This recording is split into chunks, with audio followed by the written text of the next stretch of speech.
என்ன இருந்தாலும் உதயநிதி அவர்கள் இந்த அளவுக்கு பண்ணுவார்னு எதிர்பார்க்கல. என்ன மேட்டர்னா, ரீசெண்டாக மாண்புமிகு முதலமைச்சர் விஜய் அவர்கள் சட்டமன்றத்தில் பதவி எடுத்துருக்காரு. இதுக்கு உதயநிதி அவர்கள் ஒரு ஸ்பீச் கொடுக்கும்போது பயங்கர பில்டப்பாக பயங்கர மாசாக விஜய் அவர்களை புகழ்ந்து பேசியிருக்காரு.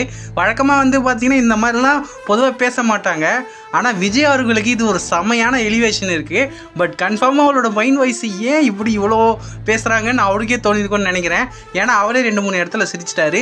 எனக்கு தெரிஞ்சு படத்தில் இல்லாத ஒரு மாஸ் எலிவேஷனு இந்த வீடியோவில் இருக்குது. வீடியோ ஃபுல்லாக பாருங்கள். மாண்பு முதலமைச்சரும் எதிர்க்கட்சி தலைவரான நானும் உங்களை அவை முன்னவரும் இந்த இருக்கையில் உட்கார வச்சிருக்கிறோம், அமர வச்சிருக்கிறோம்.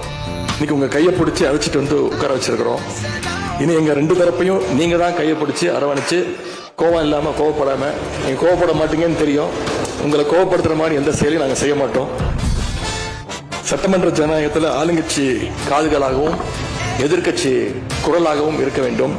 அதில் தான் இந்த அவையுடைய பெருமை நிச்சயம் அடங்கியிருக்கு. வீடியோ ஃபுல்லாக பார்த்துருப்பீங்கன்னு நம்புகிறேன். இந்த வீடியோவில் உதயநிதி ஸ்டாலின் பேசுனது எப்படி இருக்குன்னு மறக்காமல் கீழே கமெண்ட் பண்ணிட்டு போங்க. விஜய் சார் ஃபேன்ஸ்லாம் யார் யாரெல்லாம் இருக்கீங்களோ, ப்ளஸ் விஜய் சார் யார் யாரெல்லாம் சிஎம் ஆகணும்னு ஆசைப்பட்டீங்களோ மறக்காம நம்ம சேனலை சப்ஸ்கிரைப் பண்ணிட்டு போங்க.